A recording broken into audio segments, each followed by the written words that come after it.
Assalamualaikum warahmatullahi wabarakatuh. Kami dari kelompok 4 akan mempresentasikan hasil tugas besar kami dari matkul basis data yang beranggotakan para Faizah, Sasara Malia, Jihan Fitriani, Sakira Sania, Nadia Fitriani. Lanjut. Sebelum kami menjelaskan, akan kita mendeskripsikan data terlebih dahulu. Yang pertama itu mencari datasetnya, lalu melakukan normalisasi, lalu membuat grade table, lalu melakukan DDL dan DML. Baik, selanjutnya akan kami jelaskan lebih lanjutnya. Di sini kami memiliki sumber data fasilitas kesehatan BPJS. Berikut merupakan link Kaggle-nya. Dataset berupa list fasilitas kesehatan tahun 2019 yang bekerja sama dengan BPJS. Data mencakup seluruh Indonesia. Berikut parameternya. Di sini ada kode Vaskes, nama Vaskes, tip Vaskes, provinsi, kota kap, alamat Vaskes, dan tab Vaskes.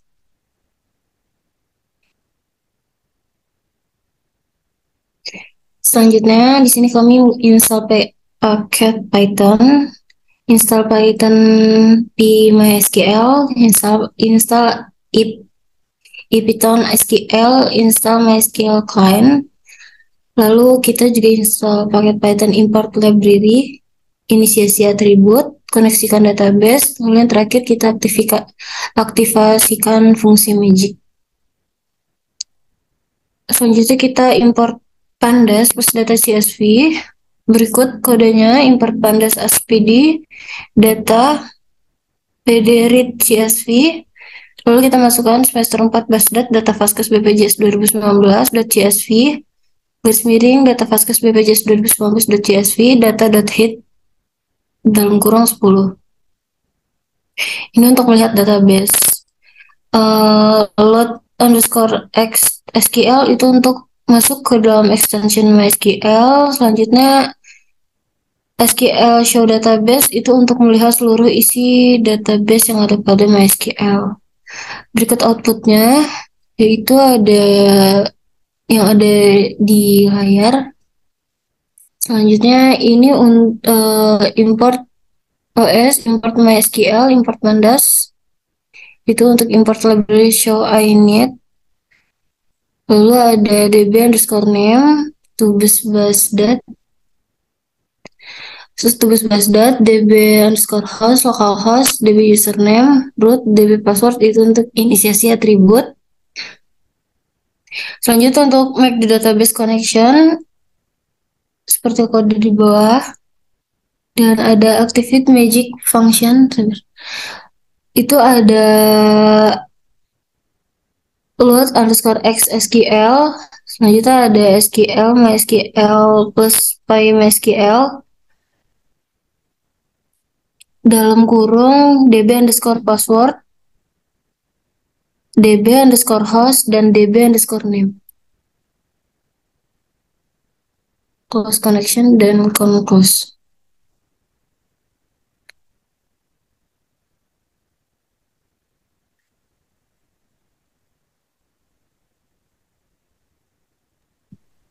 Selanjutnya kita calling with pandas. Di sini kita mengimport pandas dan mengimport data CSV-nya.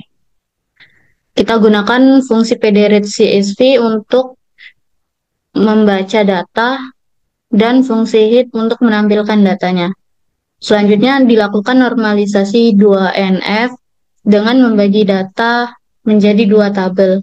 Yang pertama itu tabel wilayah, di mana di dalam tabel wilayah itu terdapat kolom nomor link, provinsi, kota, kabupaten, link, dan tipe Vaskes. Tabel kedua itu ada Vaskes, di mana kolomnya itu nomor kode Vaskes, nama Vaskes, latlong Vaskes, alamat Vaskes, dan telepon Vaskes. Lalu kita masukkan 30 baris pertama pada data, menghapus baris duplikat. Next.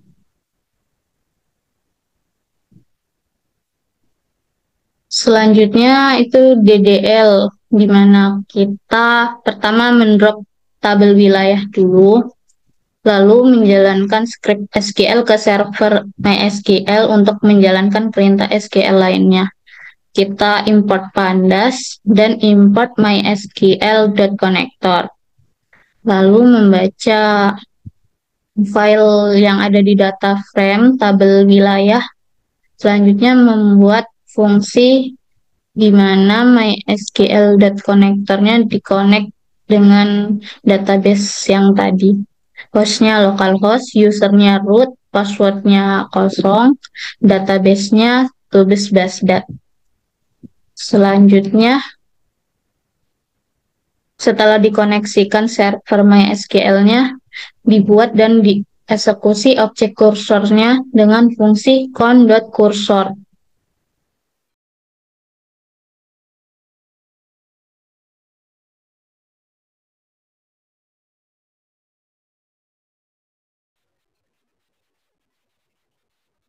Baik, selanjutnya itu kita membuat tabel dengan skema yang sesuai dalam basis data MySQL-nya.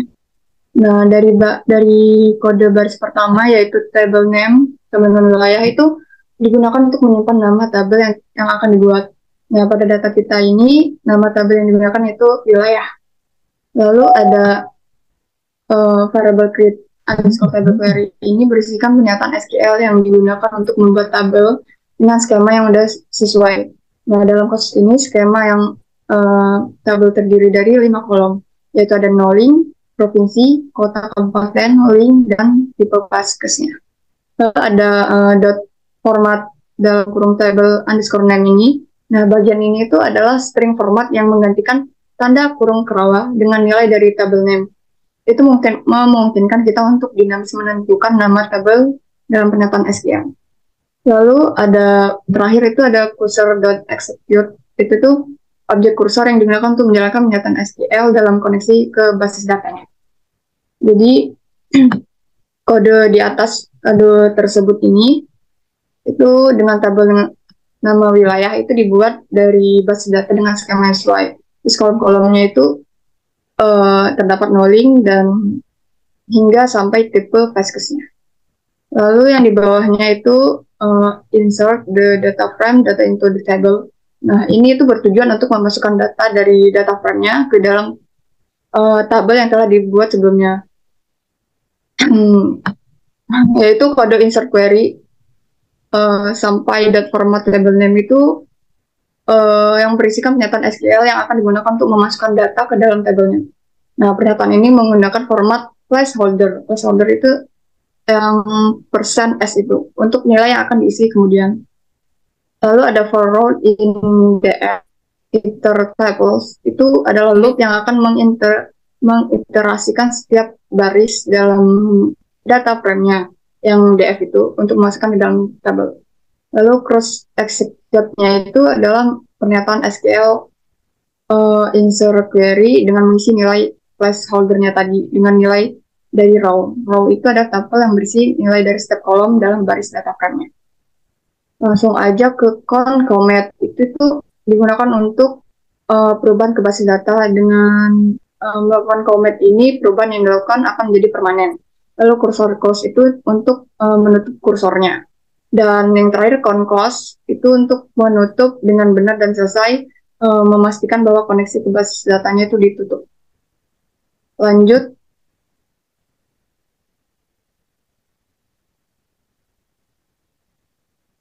Slide berikutnya.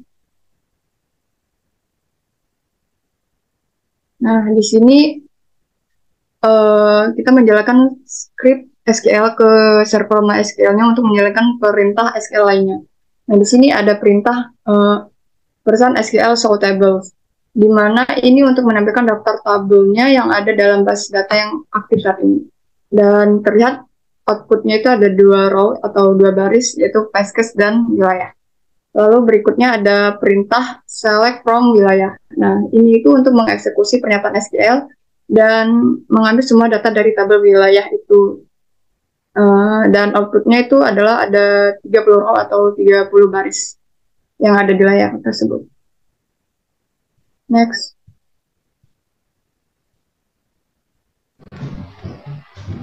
Selanjutnya masih di DDL. Yang pertama itu import pandas dan MySQL connector dulu, kemudian buat data frame dari data CSV Fastcase yang sudah dibuat sebelumnya. Kemudian df replace untuk menggantikan nilai min dalam data frame dengan nilai 1. Kode selanjutnya MySQL connector connect itu untuk terhubung ke server MySQL dengan menggunakan dan menyediakan parameter host user, password, and database yang sesuai. Setelah terhubung ke basis data MySQL, kode selanjutnya concursor ini untuk membuat objek kursor dan mengeksekusi perintah SQL agar mendapatkan hasilnya. Kemudian buat tabel baru namanya Fastcase. Isi kolom-kolom tabelnya itu ada nomor hingga telepon Fastcase. Kode ini dengan format string dan kurung kurawal menunjukkan nama tabel yang telah ditentukan sebelumnya. Kode kursor execute itu untuk menjalankan pernyataan SQL yang telah ditentukan dan membuat tabel menggunakan objek kursor. Kode insert query itu untuk isi data ke dalam tabel Fastcase. Setiap baris data frame direpresentasikan sebagai tuple. Kemudian pernyataan SQL insert query-nya itu dijalankan menggunakan objek kursor untuk menyisipkan data ke dalam tabel.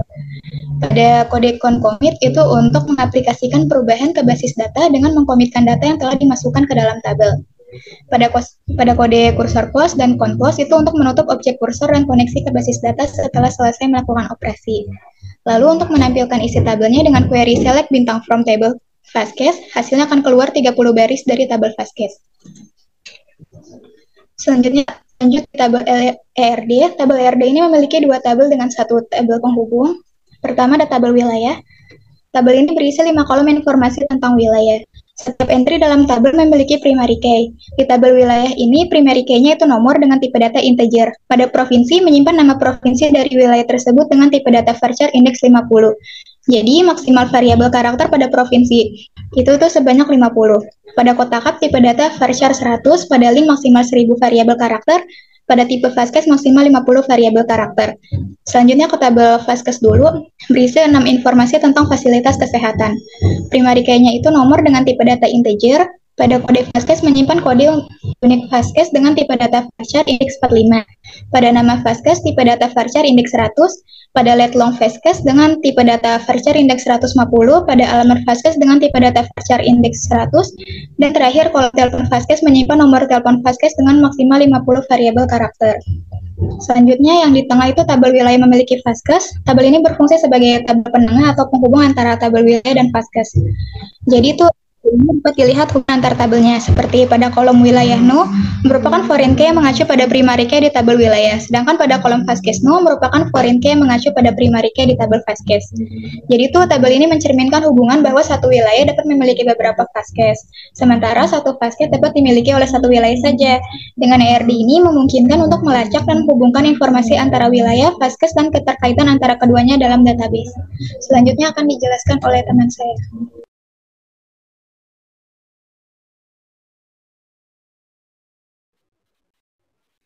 Insight atau Data Manipulation Language atau DML dapat dilihat ini merupakan data DML dari Insight yang akan kita ambil. Insight yang pertama, di sini kita akan menggunakan query SQL dengan memilih kota kabupatennya dan link dari rumah sakit tersebut. Di sini ada 4 tempat beserta link dari rumah sakit yang akan didatangi oleh Andi. Selanjutnya ada insight yang kedua, di mana tertera pada soal jika ada seseorang yang mengalami kecelakaan dan harus dibawa ke RSU, di manakah dia harus dibawa. Di sini kita menggunakan query kode Fastcase, nama Fastcase, lokasi Fastcase di dalam Google Maps, alamat Fastcase, sama telepon Fastcase. Selanjutnya kita akan memfilter dengan nama RSU, dan di sini akan ada 4 tempat yang ditampilkan oleh RSU. Next.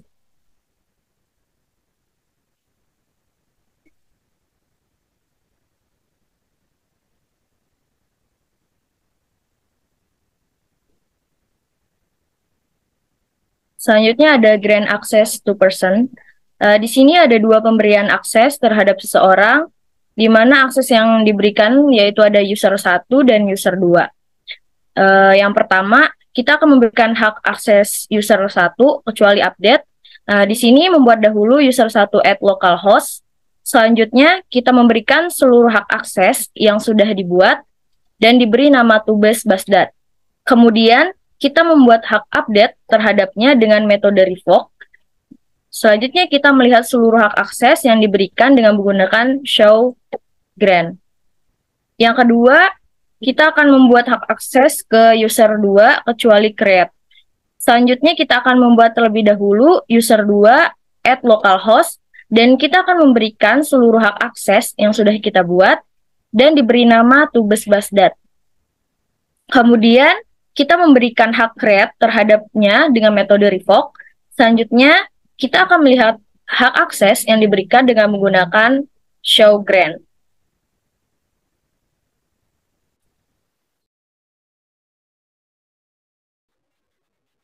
Next.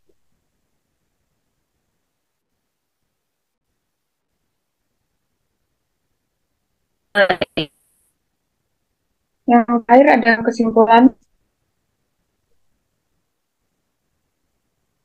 Dapat disimpulkan dilihat dari dataset dan insight yang dicari, didapat bahwa jika sakit gigi dan bertempat tinggal di Provinsi Nanggro Aceh Darussalam, maka bisa berobat di dokter gigi dengan fasilitas kesehatan BPJS seperti di Rumah Sakit Kota Langsa, Rumah Sakit Gayo-Loes, atau Rumah Sakit Aceh Selatan atau Tenggara. Selanjutnya, ketika ada seseorang yang mengalami kecelakaan, maka bisa dibawa ke Rumah Sakit Umum Cut Nyak Dien, Rumah Sakit Umum Cut Mutia Langsa, Rumah Sakit Umum Langsa, atau Rumah Sakit Umum UMI.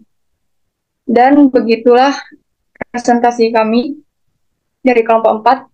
Saya akhiri, wassalamualaikum warahmatullahi wabarakatuh. Terima kasih.